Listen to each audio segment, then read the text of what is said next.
You've probably been in a relationship that didn't end well, and you got your feelings hurt because you were more attached to your partner than they were to you. And I don't want you to go through that again, so we're going to talk about how to not get easily attached in your relationship. But first, we need to identify which of these situations is most relevant to you. And that way you can do the right steps in order to prevent this in the future. If you find this video helpful, please don't forget to let me know by hitting the thumbs up button. And if you want to see more videos like this on my channel, please don't forget to subscribe. And everyone who's already part of my community, I'm so thankful for you, and I really value your contribution. We're gonna go over 3 reasons why you get attached easily in relationships, and I want you to try to recognize yourself and which of these applies to you so that you can listen to the recommendations I give you in this video in order to successfully get out of this habit of easily attaching yourself to another person. So here are the 3 reasons. First, you're just really excited about being in a relationship with somebody. Maybe you weren't in a relationship for a long time. So the fact that you found someone that you like is a reason that you get attached to them, and you kind of put all of your desires for being in a relationship and being desired by someone else onto that person. You put a lot of significance on being in a relationship, and that is the reason why you might be attached easily to a person. The second reason is going to be similar to the first one, and that is that you're excited to be in love. You love the idea of love. You fall hard and quickly in love. So you naturally start to fantasize about what this relationship means to you, what it could be, and you form an attachment with that person fairly quickly. The third reason is that you might be very codependent by nature, and so you desire to be attached with another person. Maybe you're looking for your soulmate or your other half, and to you that's really important. So you form an attachment with the person possibly quicker than they do, and so therefore you are attached to them before they're ready for that next step. Obviously, my recommendation for all 3 of these is going to be a little bit different, but they do have some similarities, and I encourage you to listen to the full video because maybe I'll say something that isn't necessarily in your category, but would be beneficial for you to hear. So if you are the first person where you are just excited about the potential of this relationship, you're excited, you just want to be in a relationship so bad, and maybe this is the first semi-connection that you have with somebody, maybe you're just feeling the sparks, you tend to start dreaming or imagining a life with that person, what that would look like. Young women tend to start picturing what their life is going to be like with this person, what their future kids are going to look like, and all that other stuff. And the problem is here that we are romanticizing a person that we've only just met, or somebody that is fairly new to us. Even if you've been dating for a couple of months, you need to realize that everything that you're seeing about this person is wishful thinking and optimism that your brain is projecting because of our biological nature to want to reproduce and, procreate so that our life continues and humanity continues. I don't want to ruffle some feathers here, but if we're being honest, most likely this is stemming from a fear of not meeting the right person for you, or feeling like maybe you're not lovable, you're not worthy of love. And so the first chance or the first person that looks at you in that way that is semi-cute or semi-compatible, you're going to just cling on to them. You're going to have all of these dreams and hopes tied in with that person, when in reality is just your own projection. The way to reverse this is to be present within yourself, and instead of romanticizing them and trying to find all of these little things in them that you love that feed into your dream human to spend life with, you're going to center yourself in that romantic connection and worry about how you feel around that person. Try to really pay attention to what your body is telling you, what it's signaling. And if all you feel is butterflies and giddiness and everything like that, sometimes that is not the best feeling to have. I would actually encourage you to look for a romantic relationship where you are calm and you don't have all of these sparks, fumes, and things like that flying, because that most resembles like puppy love. In a long-term relationship, it might not be the most effective connection. In addition to trying to center yourself and really pay attention to how you feel around that person, you need to start finding things that you dislike about them too. Please, please, please don't take this as a sign to get nitty gritty and just find all of the bad things, but you need to be able to look at the picture based on what they're saying, based on how they show up in the relationship, what your potential conflicts could be in a relationship.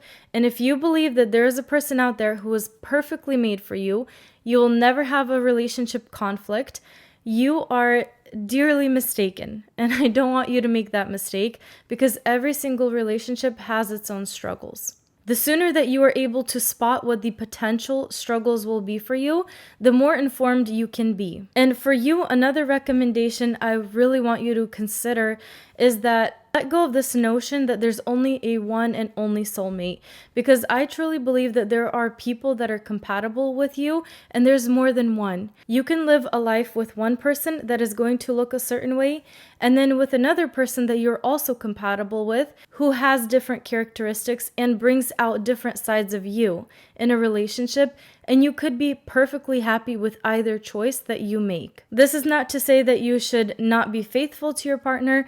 This is simply to just ground you and let you know that if you are looking for a romantic connection, it will most definitely find you. Don't put all of the power into somebody else's hands and wait to be chosen, wait to be prioritized. Make sure you are giving yourself the freedom to make the choice of who you want to be. If you are someone who falls hard and falls fast, everything that I recommended for the first group of people is going to somewhat apply to you. I would say listen to whatever actually sticks. And I also want to add to that, falling hard and fast is cute and romantic in movies and in music that we listen to. It is easy to get carried away by all the romance and all the potential that a relationship can bring. But if you're falling way quicker than the other person is in a relationship, most likely what that signifies is that you have a lack of self-confidence, self-worthiness. You basically just want to settle down with anybody, your first catch, or someone that, somewhat resembles what you want. So you prioritize how that relationship feels to you without taking a look at the other person's true nature. I understand the idea of wanting to be so in love with somebody and just be crazy about them and stuff like that, but I would encourage you to fall in love with yourself rather than another person, because in reality, what you're falling in love with in them is actually what you don't allow yourself to have, but you want. You want those qualities, you want to be that way. And so your psyche puts that onto somebody else, and you're so obsessed with their kindness, their vulnerability, their strength, their whatever virtue that you find in that person is what you probably aren't giving yourself. And so that is why you are chasing those feelings, which are oftentimes just our hormones fluctuating so that we settle down with somebody. And it's super important to be aware of this and make sure that you're slowing yourself down. This doesn't mean that you have to be negative or anxious. The more married you are to yourself, meaning that you respect yourself, you nurture your inner child, you are your best friend, and you take good care of yourself, the less likely you are to put such a high value on another person. And this is actually the most loving thing that you can do for yourself and for them. Because only when we are honest with ourselves about the other person and our needs, our own insecurities, our own wishes, the more we can accept and see the picture for what it is without like some rose-colored glasses on. If you've encountered an issue in the past where you were more attached to your partner than they were to you, most likely you've already told yourself some kind of story like, this always happens to me. I'm never chosen first. I always love harder. Can't I just find someone to love me? And things like that that I've heard young women say. All of these things scream insecure and feeling super out of control in what gets to happen for you. And I don't want you to do that. So you need to marry yourself and realize that you are the one person that you truly do have to live with your entire life. And learn to love yourself. Learn to be okay with whatever happens. And let go of all of these thoughts and things that you've been telling yourself is the reason that, you feel more attached to someone than they do to you. If you can reverse all of those things and just realize that that was an experience that taught me that I need to focus on me more. That was an experience that taught me that maybe I'm approaching this thing with a little bit of desperation and I need to grow that stability in me. And because of that, I will attract more suitable mates. If you're thinking to yourself, how can I do all of this? That sounds great in theory, but where do I start? I have a program that is called 15 Minutes to Secure, and it talks about attachment styles specifically. But this program is going to help you so much if that is your struggle and you need to build that confidence in yourself. I highly recommend this program, and you can find it in the description box below. If the third reason most resonates with you and you just know that you are a more codependent person, maybe you're looking for a very specific type of a relationship where, the man has a masculine role and you're going to be a stay-at-home mom or a stay-at-home wife, and that is what you're looking for. So naturally, you want to be more codependent on your partner. Maybe you're looking for a best friend in life, and that is why you get attached more easily than other people in relationships. There were a couple gold nuggets that I left for you in the previous 2 sections, so please be sure to listen to those. But I also want you to explore what the word codependency means to you and what you actually think about this, because oftentimes we just assume that we understand the definition, but there's a healthy way to be codependent on a person, and then there's an unhealthy way. I would encourage you to take a piece of paper and write down what a healthy dependency looks like to you, and really think about this one, because an unhealthy codependence on your partner is going to have a huge negative impact on your relationship, because there's an imbalance in the dynamic. If you're so dependent on your partner where they feel like, you're sucking the life out of them, you want to communicate 24/7 and they can't because they have other priorities or they have other responsibilities, they have other desires for life other than just having a mate, you're going to feel unfulfilled, you're going to feel deprived, and they are going to start resenting you and wanting to run away from that relationship. And maybe that's what you experienced in the past. So I really want you to draw out what you think a healthy codependency looks like in a relationship. Please take all accounts into consideration. What does that look like financially? What does that look like emotionally?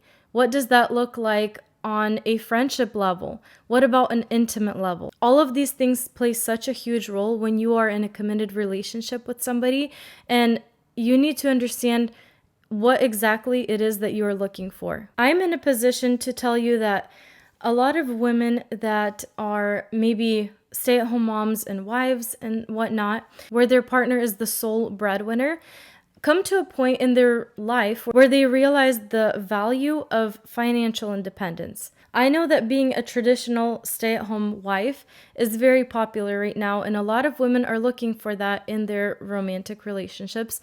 So I would encourage you to actually take a look at the issue or problem areas that could occur or likely do occur in people around you that live in that dynamic that you want, and see the conflicts that they encounter with their partner. This should also outweigh all of the things that you are looking for, because this will help you tremendously to set yourself up in the correct way before you end up being attached to somebody. There is a level of codependency that is unavoidable, especially in romantic relationships, but I would really encourage you to overlook everything that you're looking for and maybe restructure some of that. If you and I were working together, I would ask you questions about why it is that you feel like you get more attached in a relationship because of codependency.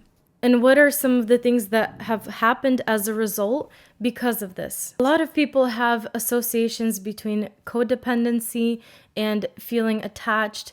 There's a lot of gray area that goes into love and relationships and what is right, what is wrong, what should be happening. Just remember that if you're experiencing this and you're watching this video, there's something that needs to be restructured, and not because there's something wrong with you. It's just something that you haven't looked at before that needs to change in order to get what you want. I want you to have the love life that you deserve. I want you to find the love that is worthy of you. Remember that if you are constantly or have experienced the situation, there are lies that you are telling yourself about the situation that need to be fixed and rewritten in order for you to proceed in a way that is going to benefit you and your future.